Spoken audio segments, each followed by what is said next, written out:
Depois eu vou falar. Não me atrapalhe agora. Deixa eu pregar.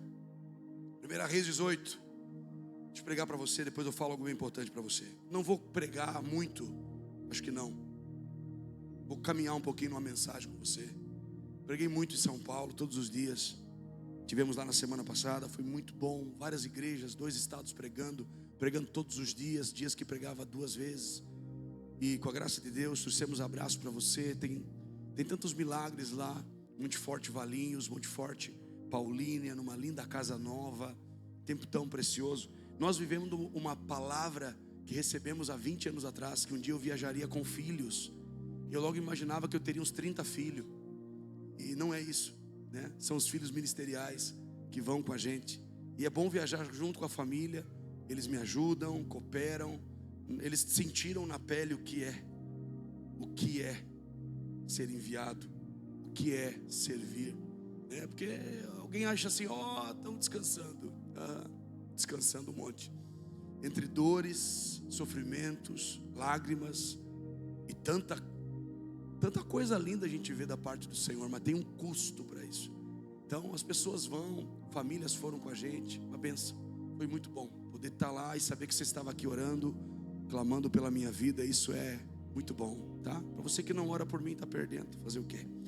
1 Reis 18, verso número 30. Só esse versículo, para depois você vai ler em casa a partir do 20. Mas vamos ler aqui 1 Reis capítulo 18, verso 30. Então Elias disse a todo o povo: chegai-vos a mim. E todo o povo se chegou a ele. E Elias reparou o altar do Senhor, que havia sido derrubado. Falando sobre avivamento e sobre esse discernimento sobre os tempos de Deus. Quando nós falamos de um avivamento, falamos de inimigos do fogo de Deus. O avivamento é quando Deus escolhe um lugar para estar. E a partir daquele lugar, Deus acende um fogo e espalha essa chama. Então hoje vamos falar sobre os inimigos do fogo. Diga, inimigos do fogo. Sempre que Deus vai fazer alguma coisa grandiosa, novos inimigos se levantam. A Bíblia carrega um mapa mostrando vários inimigos. Se Deus te deu algo grande para você viver, se prepare, haverão inimigos. Inimigos fazem parte de uma jornada. E aqui nós vemos mais uma vez o derramar de Deus e alguém tentando impedir o derramar de Deus. Imagine o avivamento como Deus acendendo essa chama. Agora, a chama que Deus acende não pode ficar parada, precisa se espalhar. Os inimigos do fogo são aqueles que se levantam como resistência ao que Deus vai fazer. Então, esses inimigos do fogo não querem o avivamento. Pastor, como que alguém pode não querer algo de Deus? Acredite, tem muita gente que não quer esse derramar de Deus. E aqui Elias está nos mostrando um confronto, há um enfrentamento sobre alguém que quer o culto a Deus e o culto ao homem. São 2 formas de cultuar. Uma é a ordem de Deus e a outra é a ordem do homem. Nos dias de Elias havia mais uma vez uma sensação de abandono, apostasia. O povo andou distante de Deus e virou as costas para Deus. A apostasia é dar as costas para Deus. E agora Elias, antes desse grande derramar, antes de Deus acender esse fogo, existe uma preparação. Todo grande avivamento exige uma grande preparação.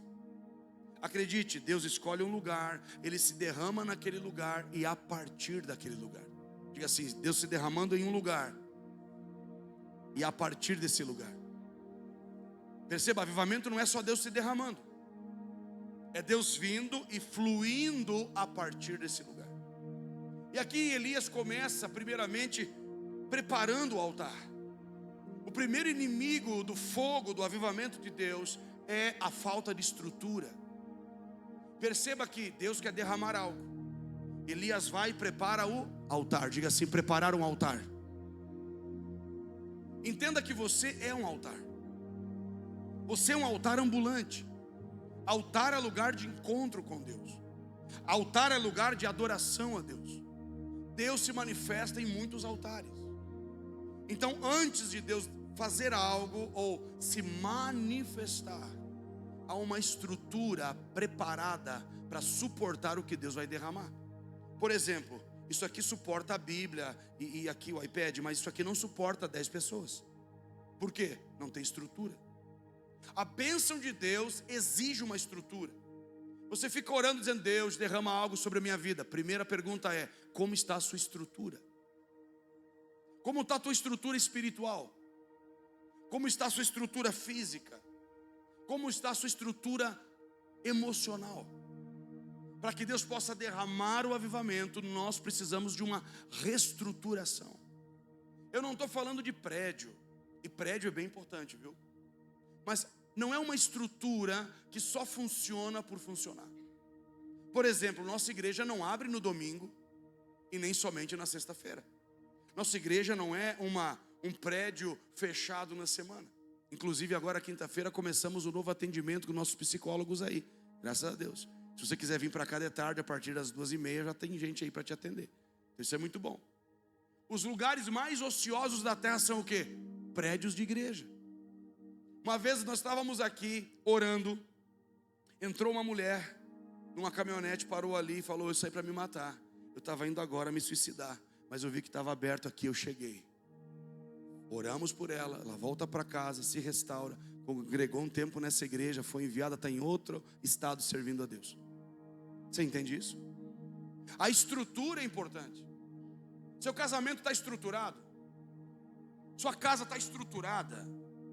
Estruturas dependem de fundamento, base. O básico para o derramar de Deus, estrutura. Perceba, avivamento é fluxo, diz assim: fluxo e estrutura. Fala de novo: fluxo e estrutura. Destrói coisas. Talvez você está aqui hoje vendo uma desordem financeira, porque não parou para se organizar. Essa desordem é um ambiente onde Satanás trabalha. Pastor, você quer falar de organizar? Irmão, organizar tudo. Não começa seu dia sem saber o que você vai fazer. Começa organizado, vai começar amanhã, segunda-feira, mas o primeiro dia da semana é hoje. Por isso que a igreja é um ambiente de ordem. 1 Coríntios 14:26, Paulo dizendo: existe uma ordem no culto. Não é um culto manipulado, é um culto organizado. Paulo está dizendo: quando um tem um salmo, outro tem uma palavra, escute, tudo é feito para edificação.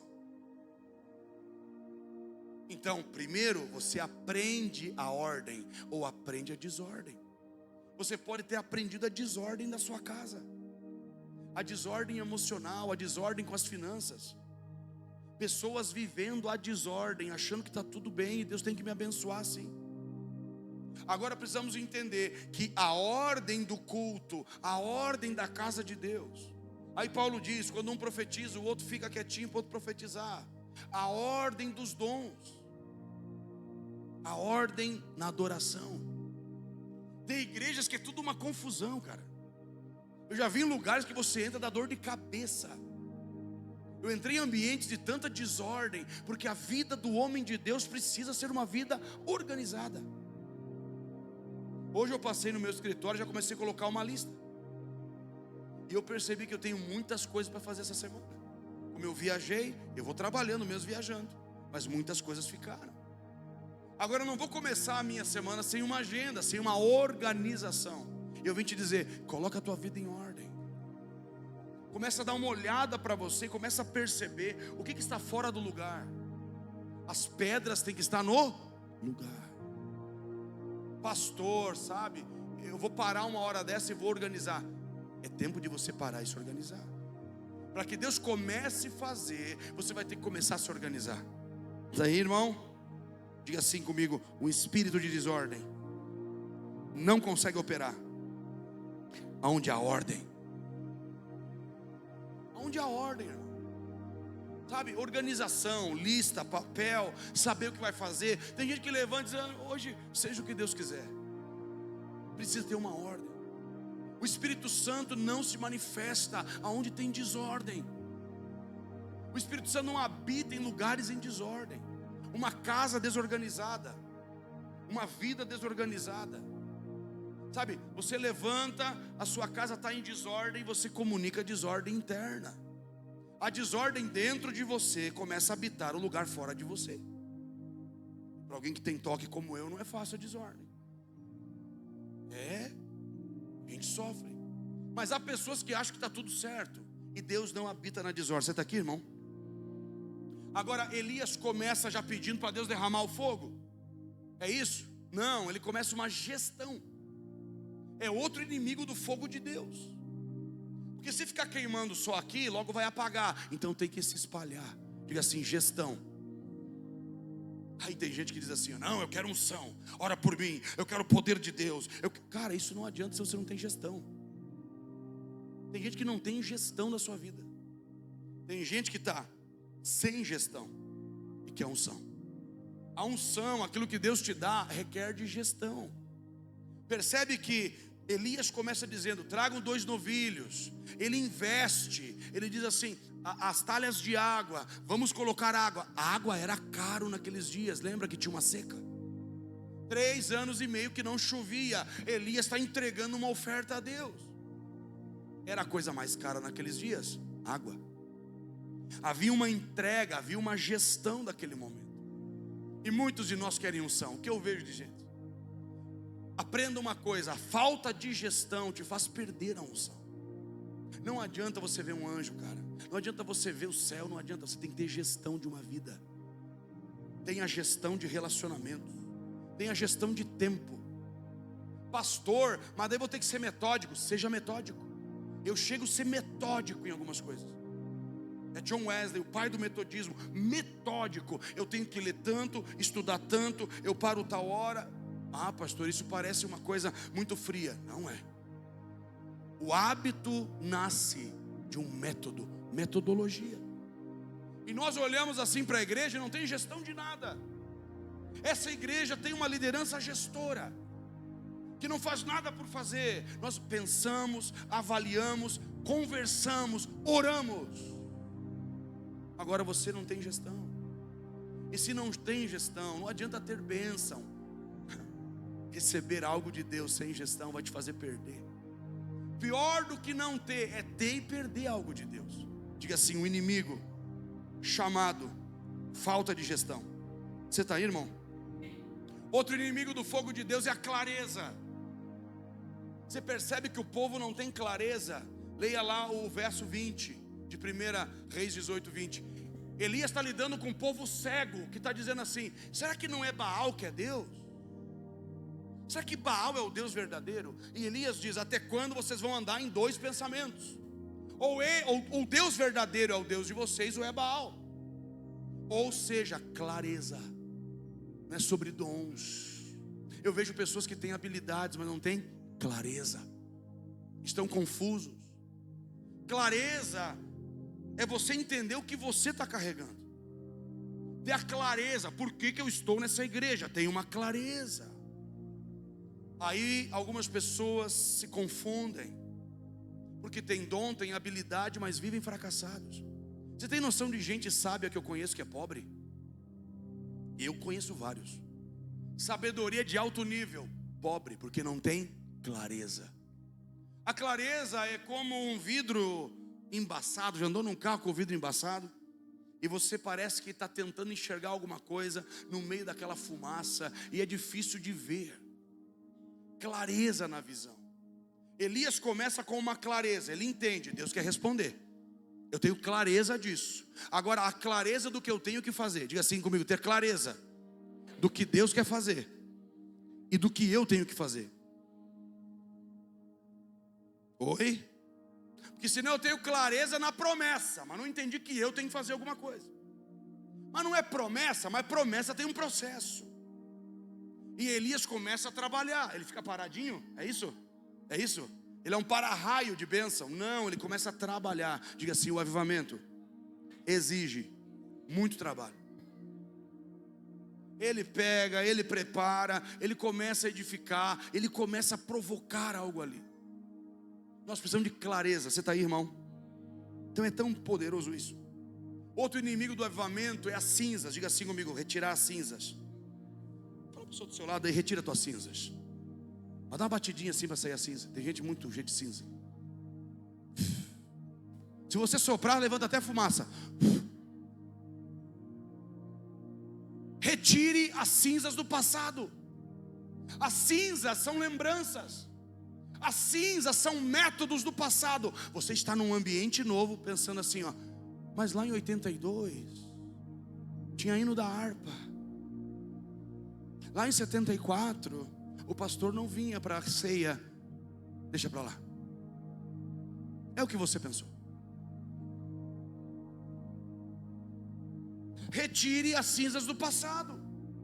Pare de viver no método do passado. Quando o povo entrou na terra prometida, diz o texto que parou, cessou o maná.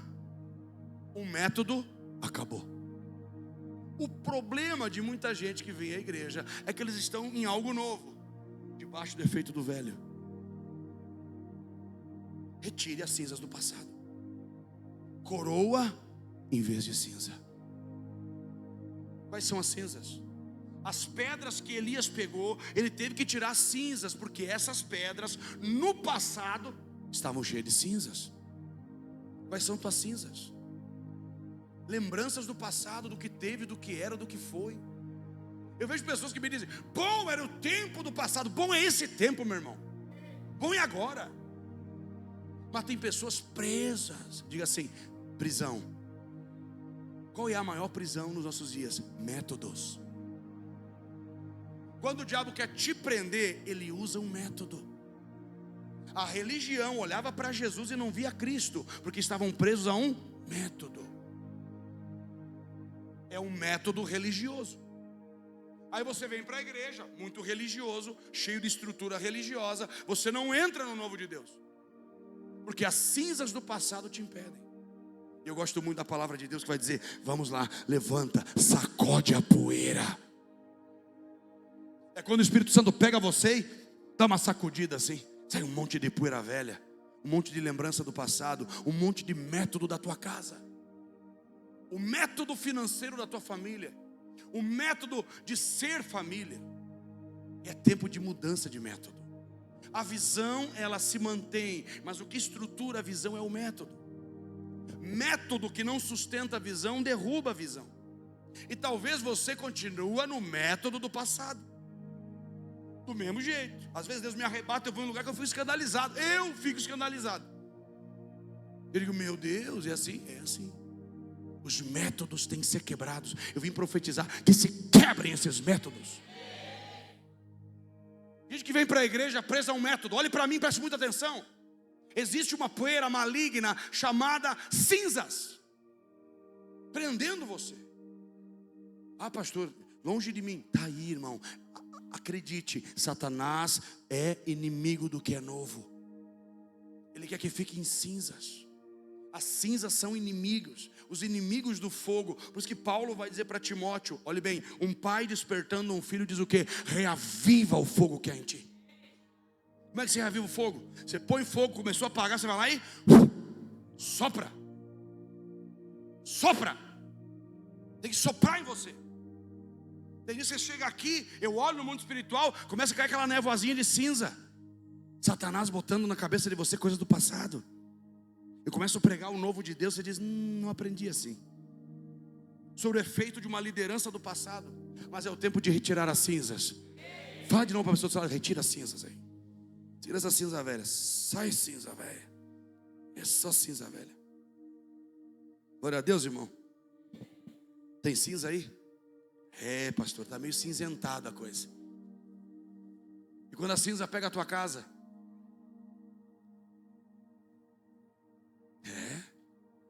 está lá, querendo viver algo novo. Aí o marido diz assim para a mulher: olha, Deus falou comigo. Acho bom falar com você mesmo, né?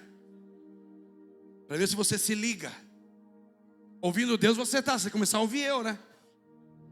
Acontece com você? Oh, Lord. Aleluia. Oh, aleluia. É quando a lembrança ruim pega você. Você vai fazer um investimento, aí vem a lembrança, vem a cinza. Lembra que você já quebrou uma vez.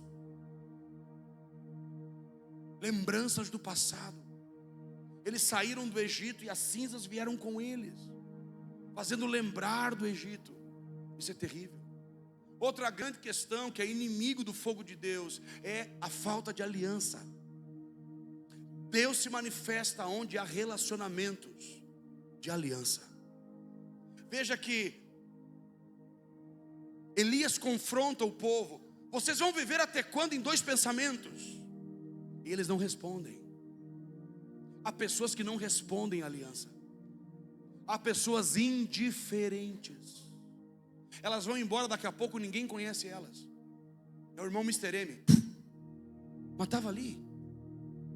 Como é que sumiu? Ficou só fumacinha, só cinzinha. É o irmão Noturno. Sumiu, mas estava ali. Você viu ele? Eu acho que vi ele no culto, mas não sei por onde que ele sai. Tem gente que não sei por onde sai. Vai se espreitando para a gente não pegar ele, para dar um abraço. Sai pelas paredes assim.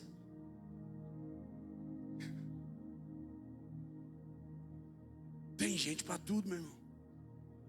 Aprenda uma coisa: há um poder nas alianças. Eram pedras, não eram tijolos. Quer dizer que para edificar o altar onde Deus vai manifestar o seu fogo, você não vai ter perfeição. Você não vai ter perfeição de ninguém. Se você está querendo encontrar uma igreja perfeita e você já encontrou, não vá para ela. Se você entrar lá, ela vai deixar de ser perfeita. Aleluia. Oh Lord. Antes o pastor tivesse ficado viajando. Eu sei que você pensou nisso, mas não posso fazer nada. Preciso trazer aquilo que o céu está pedindo para que a gente traga para esse lugar. Veja que eles estavam divididos em dois pensamentos. Um pensamento. E quando pessoas estão divididas, elas dividem. Escute isso: há pessoas em nosso meio que dividem. Elas não ajuntam, elas espalham. E quem não ajunta, espalha. Dizia minha pastora: olha, aprenda uma coisa, anda com gente que ajunta. Por quê? Porque quem não ajunta, espalha, quebra. Eram pedras, não eram tijolos, não é perfeição. Tem que se encaixar, tem que se engajar, meu irmão. Tem que se colocar num forte house, se pôr do lado de gente imperfeita, se colocar nesse encaixe, porque não é para ser igual. Pedras são iguais, mas o que une esse altar não é ser igual, é a essência, querido. A unção não vai mudar sua roupa. Já pensou aqui? A unção do pastor Dani fluir na sua vida, aí todo mundo tem que ter barba. Já pensou? Sua esposa de barba, vai ficar bem estranho. Eu fico imaginando, não dá certo. A unção não muda fisionomia, a unção não muda a forma, a unção não muda isso. A unção muda a essência. É o espírito da unção. Elias está ali dizendo: gente, encontrem pedras. Eu vim aqui procurar pedras. Eu vim aqui buscar gente imperfeita para se encaixar nesse altar, para que ele derrame seu fogo. E nós somos uma igreja seletiva. Não, esse aqui não pode vir servir. Por quê? Porque tem pecado. Oh meu Deus. Então eu vou ter que descer.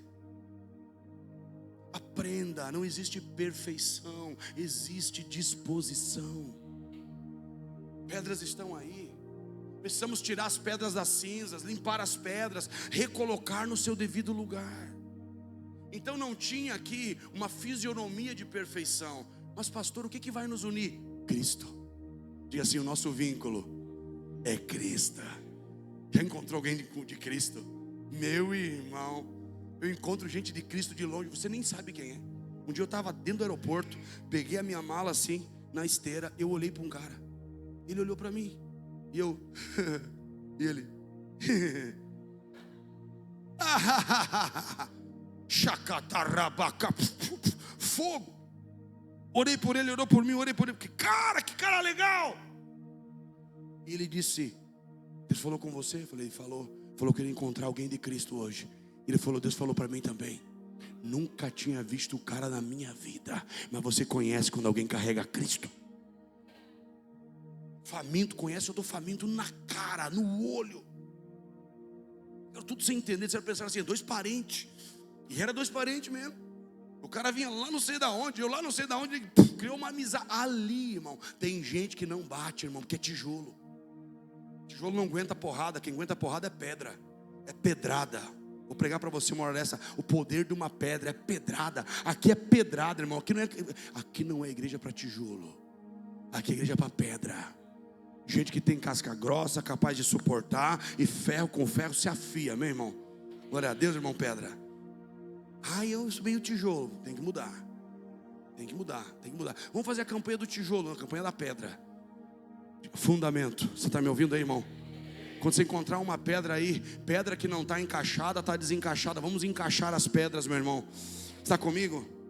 Diga assim: o poder das alianças. E é tão interessante isso que Elias vai dizer: até quando vocês vão andar em dois pensamentos? Aquela palavra titubear é pular com um pé só, é pular numa só perna. É gente que fica pulando de lugar em lugar. São pessoas que não têm raízes em lugar nenhum, não se firmaram aqui, e aí vão culpar alguém aqui, e bem provável seja o pastor. Ainda bem que eu não sou o pastor dessa igreja. Aleluia. Eles vão culpar alguém. Vão culpar você, talvez. Tomara que culpem você. Tomara que culpem você. Você entende? Do lado de alguém muito estranho. Tomara. Mas geralmente é o pastor. Quando alguma coisa dá certo, não é o pastor. Mas quando dá errado, a culpa é dele. Ou seja, nós precisamos mais uma vez nos voltarmos aos relacionamentos de aliança e parar de pular de lugar em lugar. A gente pula de verdade em verdade.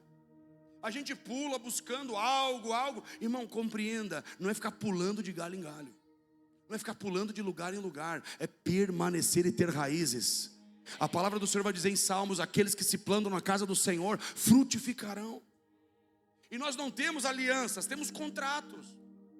Lembra lá de Ezequiel 28, o Senhor dizendo a questão de Satanás, de Lúcifer: por conta dos teus muitos acordos, por conta dos teus muitos comércios, caístes. A igreja está cheia de pessoas carregando esse sentimento. Contrato não é aliança, contrato se rasga. Vou casar por contrato, falido. Tem que casar de aliança. É relacionamento que não é superficial, é relacionamento profundo. Deixar de ser superficial. Convidar alguém para ver a sua vida. Convida alguém para ver a sua vida. Convida alguém para dar uma olhada nas suas feridas. Convida alguém para dar uma verificada no seu coração. Mas nós queremos relacionamentos de contrato. Por quê? Eu vou ficar nessa igreja só até o pastor fazer alguma coisa por mim. Depois que eu receber alguma coisa, eu vou embora. Contrato. Relacionamentos de contrato não permanecem. O que permanece é a aliança. E Elias disse quando edificou o altar: tu és o Deus de Abraão, Isaque e de Israel. Um Deus de aliança. Quantas vezes você pensou em partir e deixar um lugar porque ficou difícil? É aí que permanece a aliança com Deus. É aí que permanece esse relacionamento mais íntimo. Você está aqui, irmão? Está comigo aí? Já vamos finalizando, fica tranquilo. Diga assim comigo: o inimigo. Outro inimigo interessante da gente olhar é a atitude de caverna. Uma atitude de caverna é uma atitude triste. É quando uma tristeza rouba você. Já teve num ambiente assim que Deus quer te dar alguma coisa e de repente surge um sentimento que te rouba, te leva para trás, para baixo, te atrai a um lugar do passado. Atitude de caverna é quando Elias está dizendo assim: só fiquei, hoje só eu estou aqui, só sobrou eu, não tem mais ninguém. Elias está dizendo: somente eu restei. Isso não era verdade, mas havia uma atitude de caverna em Elias. A atitude de caverna, essa atitude te leva para um lugar escuro. Essa atitude te tira da comunhão. Essa atitude te rouba de estar perto. Elias está dizendo: fiquei somente eu. E então o Senhor diz a ele: pelo contrário, ainda tem 7.000 que não dobraram seus joelhos, não beijaram a Baal. Eu vim dizer para você: existe um remanescente fiel. Eu ando por aí, eu vejo o remanescente. Eles estão em lugares esperando algo do Senhor. Gente que ora, gente que busca, gente que tem fome. Elias está achando que só está ele ali, e Deus está dizendo: não, existe um remanescente fiel. Eu vim dizer para vocês: nós não estamos sozinhos. Existe um remanescente fiel. Existem pessoas que não negociaram seus princípios e valores. Existem pessoas que não trocaram sua promessa pelo prato de lentilha. Existe gente séria, gente faminta, gente que ama Jesus. Agora, a atitude de caverna pode estar roubando você. É a rejeição, é a orfandade. Você está num lugar podendo desfrutar, mas a atitude de caverna te rouba. Você está aí, irmão? Isso tem que parar na sua vida em nome de Jesus. É interessante porque Elias quase que se acha demais. Fiquei só eu aqui. A soberba, essa espiritualidade falsa, sabe, a síndrome do super-homem de Deus. Só eu oro, só eu sei, só eu profetizo. Aprenda que você não tem tudo. Ninguém tem tudo. Eu não tenho tudo. Eu preciso de você. Eu preciso. E você precisa de mim. Nós precisamos entender que Deus não entrega tudo para uma só pessoa. Não existe isso. Agora nós precisamos se unir, se aproximar e entender com muita clareza o que você não tem, alguém tem para você. Está me ouvindo aí? Você não tem tudo. Você não vai conseguir viver esse chamado sozinho, te garanto. Você não vai conseguir viver o seu propósito. Não, eu vou conseguir. Não vai. As suas orações sozinho enfraquecem. É quando nós oramos juntos, onde 2 ou 3. É quando nós estamos em companhia. Anda em boa companhia, meu irmão. Precisamos voltar para isso. Você está me ouvindo aqui? Consegue me ouvir? Consegue entender? Nós precisamos voltar para isso, porque essa soberba é perigosa. É outro inimigo do fogo. É quando alguém foi assim, ó, perceba, a pessoa recebeu algo de Deus, e aquele algo de Deus fez inflamar o orgulho. Orgulho espiritual. A síndrome do super-homem de Deus. É uma espiritualidade falsa. É aquele tipo de gente assim, ó, só ele ora. Ora mais que todo mundo, lê mais que todo mundo, estuda mais que todo mundo, pode ensinar todo mundo, mas ele não tem mais nada que aprender. Não vou perguntar se você conhece alguém assim, porque acho que você conhece. Há pessoas que vivem essa soberba. Agora, qual que é o caminho da soberba mesmo? A soberba precede a queda. Nós não podemos nos orgulhar quando Deus usar você, e Deus vai te usar para levantar, ressuscitar morto, levantar paralítico. Que Deus use você. Porque Deus não pode dar a algumas pessoas? Porque essas pessoas se orgulham. Começa assim, vai descer. Não, é quando eu canto, é quando eu faço. Não é você, nunca foi sobre você. É sobre Ele fluindo através de você. E que Ele flua através de você. E que você volte a um lugar de humildade. Humildade. Eu temo quando alguém vem me trazendo um relato de uma palavra, de um cumprimento. Eu temo, porque para mim aquilo requer de mais humildade. Há pessoas escravas de um orgulho. Eu já vi pessoas muito orgulhosas. Deus começou a usar essa pessoa, se manifestar através dela, e de repente essa pessoa se embriagou. Se embriagou com algo bom, meu irmão. Porque cada vez que Deus usar você, volte ao lugar da humildade. Você está aqui? Você está comigo? E agora terminamos aqui. O grande e maior inimigo do avivamento. Diga assim comigo: Jezabel e Acabe. Elias está confrontando um altar maligno, edificado por Acabe e Jezabel.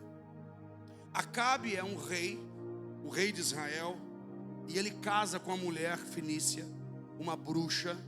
E essa bruxa chamada Jezabel, ela leva uma cultura maligna para dentro de Israel. Idolatria, falsos deuses. Você tem noção de falsos deuses que tem dentro de você? Você tem noção do quanto tem de ídolos dentro da sua mente? Ídolos, pastor, eu não me prostro a nenhuma imagem. Idolatria não é isso. Idolatria é tudo aquilo que rouba o lugar de Deus. Acabe e Jezabel fizeram uma aliança. Acabe é uma liderança passiva, dominada pela feitiçaria. O nome Jezabel significa sem pureza. É o que está faltando na igreja hoje, meu irmão. Não há pureza. Você quer fazer algo para Deus sem santidade. Deus só recebe aquilo que é feito com santidade. Não, mas é obra de Deus. Não é obra de Deus se não tiver santidade. Se vier tocar aqui e não tiver santidade, Deus não recebe. Se vier pregar aqui e não tiver santidade, Deus não recebe. É um nível de santidade impresso naquilo que se faz, que determina se Deus recebe ou não. Porque Deus não recebe a maioria das coisas que nós fazemos, porque não tem pureza. A impureza num coração faz com que essa impureza contamine o que está fora do coração. Você me entende? Jezabel é um tipo, é um modelo, diga assim, um arquétipo. O que é um arquétipo? É um modelo, é um desenho de liderança. uma liderança maligna. Você está aí, irmão? Ou seja, Jezabel quer um culto, mas para ela, Jezabel é aquele tipo de pessoa que diz assim, ó: sonhei com você. Mas o sonho dela não é sobre revelação, é sobre prisão. Estou orando por ti, é uma intercessão maligna. Lembra que ela é uma bruxa, ela diz que ouve o mundo espiritual, mas distorce tudo. Tem gente que está sob o efeito de Jezabel. Jezabel não é uma mulher. Alguém disse assim: ah, mas é sobre mulheres. Não, não, não, é sobre lideranças. Jezabel ataca líderes de avivamento. Jezabel tem raiva de igreja profética como a nossa. Ela não gosta do profético, porque ela se diz profeta, mas não é. Está me ouvindo? Pessoas assim trabalham com encantamentos, oração de feitiçaria. Pessoas assim trabalham com manipulação e controle, as ocultas. E você pode estar sob efeito de Jezabel. Jezabel também significa onde está o príncipe, porque ela ataca um DNA de príncipes e princesas. Deve ter algum príncipe, alguma princesa aí. Deve ter algum príncipe, alguma princesa aí. Pastor, por que esse demônio tem tanta raiva? Porque não gosta de gente que tem DNA de governo. Jezabel quer culto de entretenimento. Traz um pastor, traz um pregador, faz aquele grande movimento. No culto de Jezabel tem ruído. Ruído não é som, ruído, não confunda ruído com intensidade. Tem ruído, tem barulho, tem até um movimento, mas sem nenhum propósito. São pessoas que trabalham com encantamentos. Então o que eles são mesmo? Encantadores. Oh, querido, irmã, estou orando por você. Cuidado. Sonhei com você. Uma vez uma me disse assim: eu vi que havia uma nuvem sobre você e era muito escura. Eu falei: eu te conheço, demônio. Eu sei quem você é. Gente com meu DNA mata você. Então sai daqui com esse capeta que você está carregando. Vem para mim com uma visão que me viu numa Ferrari, numa Lamborghini, que nem os caras estão me oferecendo. Uma pessoa me disse: eu vi o senhor dentro de uma Ferrari. Meu irmão, se eu ganhar uma Ferrari, escuta isso aqui, eu vou vender esse trem e vamos comprar na hora o nosso terreno. Eu vou tirar uma fotinho antes. Posso, pelo menos? Uma pessoa disse: eu vejo o senhor. Eu falei: cara, que negócio. Isso aí o cara vem: eu vejo um corvo. Vai pra lá com esse corvo, rapaz. Esse corvo é você, varão. Vai pra lá com esse capeta que está dentro de você. Eu estou aqui dizendo: esse capeta não resiste ao profético genuíno. Se entranha onde? Na religiosidade. Jezabel quer culto para ela, quer aparecer. É gente que gosta de ser visto. Viu como eu preguei? Viu como eu falei? É gente que gosta de botar uma mesa. Na mesa de Jezabel se come luxúria, luxo, ostentação. Coitado dos pastores, não? A pessoa disse: vou olhar primeiro o carro do pastor para ver se eu vou para a igreja dele. Está lascado.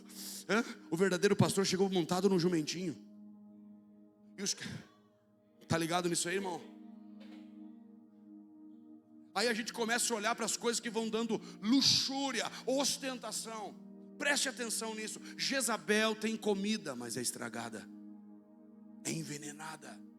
Jezabel quer entretenimento, quer movimento. Ela quer tudo isso, mas para ela, diga assim, um culto debaixo do controle.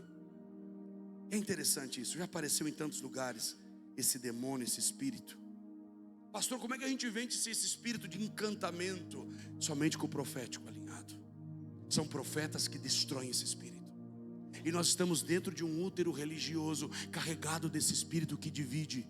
Esse espírito pode estar atacando você que tem o DNA de governo. Por isso que as histórias dos avivamentos contam que quando começava a fluir, Jezabel se infiltrava. Em Gales, quando Evan Roberts estava fluindo no avivamento, ele teve 8 crises emocionais. Mesmo durante o derramar de Deus, ele teve crises emocionais. Em um momento, naqueles dias, havia uma mulher, uma pregadora, chamada Jessie Payne Lewis. Essa mulher, tem aí a foto dela? Pode lá para mim. Eu vou falando aqui, você tem que botar lá. Essa mulher, Jessie Payne Lewis, era uma pregadora que pregava confusões, e as igrejas se fecharam para ela. E de repente ela encontrou um lugar em Gales, Ela entrou em Gales e ela se infiltrou, porque é isso que Jezabel faz. Se infiltra. Se infiltra. Se infiltra com o seu dinheiro. Se infiltra com a sua influência. Se infiltra dizendo: eu até vou para lá, mas me bota sentado na primeira fileira. Não tem área VIP nessa igreja, então nem vou. Não tem cadeira reservada para mim, eu nem sento. Mas ela se infiltrou em Gales e olhe bem, ela convenceu Evan Roberts que ele deveria parar. Então ela afastou, tem a foto do Evan Roberts aí, tem que botar, fala o nome dele, bota ali. Evan Roberts, um jovem que orou dos 16 aos 26, aos 27, para que houvesse um avivamento em Gales. Evan Roberts não tinha uma saúde perfeita, viveu várias crises emocionais, e Jezabel entrou na igreja e tirou Evan Roberts dessa realidade. Ela leva ele para a Inglaterra, para uma casa grande, bonita, e lá ela colocou Evan Roberts sobre um cativeiro. É isso que Jezabel faz. Ela tira uma geração do ambiente do avivamento. Ela tenta tirar você da sua posição. Ela tenta distanciar você do seu chamado. E nessa casa grande e bonita, ele ficou por muitos anos. E ela começou a dizer para ele o seguinte: olha, o avivamento que você viveu não era real.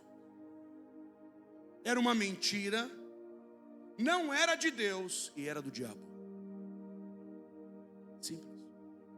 Dizia-se em Gales que Evan Roberts era um telepata. Ele tinha a palavra de conhecimento apurada. Ele andava e Deus revelava com clareza sobre as pessoas. Mas então ela começa a infiltrar e colocou uma semente maligna no coração de Evan Roberts. Tudo que você viveu é uma mentira, não é uma verdade. Tudo que você passou lá não é de Deus, é do diabo. Perceba que o verdadeiro avivamento vai trazer o quê? Questionamento. Isso que ninguém me ensinou. O avivamento traz isso.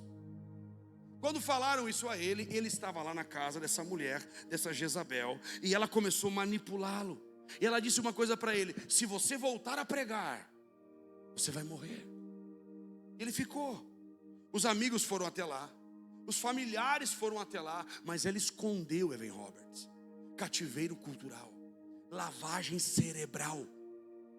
Alguém vai tentar fazer uma lavagem cerebral em você. De tanto que te diz algo, de tanto que comunica uma mentira, aquela mentira passa a ser uma verdade. Ele morre. 1951, Evan Roberts partiu com 72 anos. Ele não conseguiu voltar para casa. Ele não voltou para o avivamento. O avivamento acabou porque ele era um pilar daquele lugar. Se alguém tivesse o ímpeto de ter arrancado Evan Roberts de dentro daquela casa jezabélica, eu acredito que ele voltaria para casa. Eu acredito que o avivamento teria continuado. Faltou o quê? Coragem. Coragem de alguém entrar nessa realidade, sacar ele de lá e levá-lo para casa. Se tudo der errado para você, aprenda: aqui é a sua casa. E se algum de nós se perder em alguma cultura contaminada, fique sabendo, eu pego um pé de cabra, a minha machadinha que eu tenho no sítio, e vou arrancar você de lá, até que você volte para sua casa. Faltou ímpeto de alguém. Se alguém tivesse a coragem de romper aquela porta e salvar Evan Roberts, mas ninguém teve. Ninguém teve. Jezabel mais uma vez matou uma voz. Mais uma vez o avivamento. Se eu me perder, quem será que vai me resgatar? Se por alguma questão, algum sistema tentar me roubar, quem será que vai me resgatar? Porque a cura vai estar na casa, a vida vai estar na casa. É o senso de pertencer a um lugar onde você sabe que alguém vai morrer por você. Sabe, é o senso de pertencer a um lugar. Então se você sabe que alguém não está aqui porque gostaria de estar, mas está preso em alguma realidade, por favor, faz alguma coisa, chega lá, arrebenta esse cativeiro, liberta essa pessoa. Azusa foi a mesma coisa. Azusa começa com uma grande manifestação. Começa um avivamento, onde uma moça senta num piano e começa a tocar piano clássico. Azusa começa com uma manifestação de glória. Essa mesma moça que começa a tocar o piano clássico se torna a esposa de William Seymour. Bota lá o Seymour. Hey, então você começa a entender que começa um derramar. Diga assim comigo, um derramar começa Mas também começam as acusações. Começou um levante doutrinário, porque Azusa tinha glossolália, o dom de línguas foi mais uma vez ativado na terra. William Seymour ora 7 horas por dia, clamando com uma caixa na cabeça. Quando ele sai daquele lugar de oração, diz que o mundo não era mais o mesmo. As crianças brincam dentro daquela nuvem. Tem um monte de manifestação, mas tinham religiosos.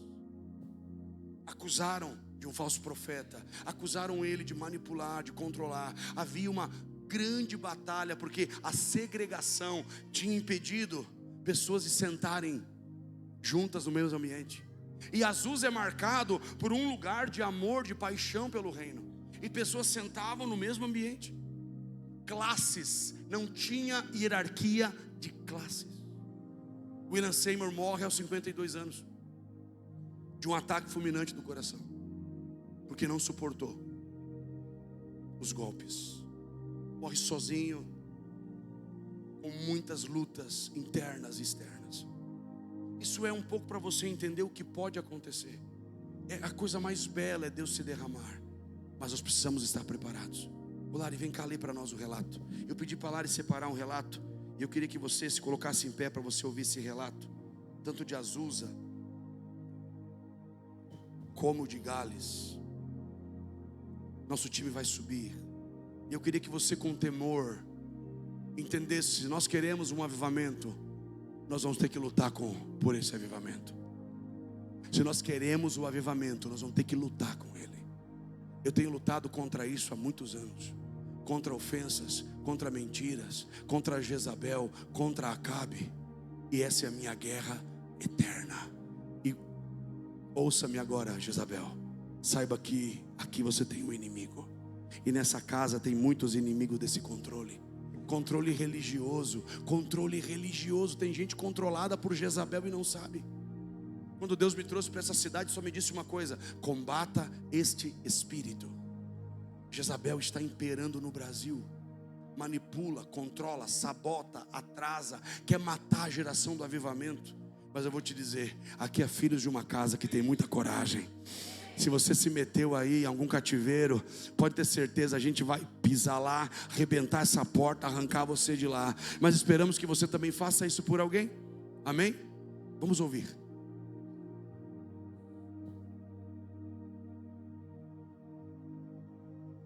Esses relatos, eles foram tirados de jornais da época. O primeiro jornal que eu li se chama Pentecostal Has Come. Significa chegou o Pentecostes. Setembro de 1906. Eu vou ler no original que está em inglês. A young woman who has present at the meeting for the first time. Uma jovem mulher que estava presente naquela reunião pela primeira vez was overwhelmed by the power of God. Ela estava tomada pelo poder de Deus. And lay under the power for half an hour. E ela estava deitada naquela presença, naquele poder por meia hora. Her face shining with the glory of God. Quando ela levantou, a face dela estava brilhando com a glória de Deus. She had wonderful visions and received the baptism with the Holy Ghost. Ela teve visões maravilhosas, maravilhada, e recebeu ali naquele momento o batismo com o Espírito Santo. And spoke in a new tongue. E ali ela falou numa nova língua. And she rose crying. Ela levantou chorando. Glory, glory to Jesus. Glória, glória a Jesus. And spoke in another tongue as the Spirit gave to her. E falava em novas línguas conforme o Espírito concedia. In a short time, God began to manifest His power and soon the building could not contain the people. E em pouco tempo Deus começou a manifestar o seu poder e logo aquele edifício já não conseguia mais comportar a multidão. Um testemunho de uma menina de 17 anos chamada Carney. Soon after the beginning of the 20th century, logo no início, no começo do século, em 1906, the revival became so powerful that it even caused traffic jams. O avivamento, ele começou a ficar tão poderoso que começou a causar tráfego nas ruas. house-drawn wagons had to go around people who were laying in the street under the power of God. As carruagens, as carroças que eram puxadas, elas ficavam trancadas porque tinham pessoas deitadas na rua, caídas nas ruas pela presença de Deus. One day, a woman came to the building with a bandage covering a room. Um dia, uma mulher ela chegou no prédio com um curativo cobrindo a orelha dela. It looked like a bloody piece of flesh. Aquele curativo, o que estava debaixo do curativo parecia um pedaço de carne sangrenta. Without hesitation, Sister Carney began to pray for her. Sem hesitação, a irmã Carney ela começou a orar por aquela mulher. After the prayer, the woman said that the pain was gone. Depois da oração, aquela mulher disse que a dor tinha ido embora. Sister Carney looked at the wound again, and to her surprise, a new ear had started to grow right before her eyes. Então, a irmã Carney, ela olhou e, de repente, para a surpresa dela, diante dos olhos dela, uma nova orelha tinha se crescido na cabeça daquela mulher. When I asked Sister Carney about the bright Shekinah glory that many people had talked about, quando eu perguntei para a irmã Carney sobre a glória Shekinah que tantas pessoas falavam que tinha sobre Azusa, she said that one day the fire department was called because someone reported that the building was on fire.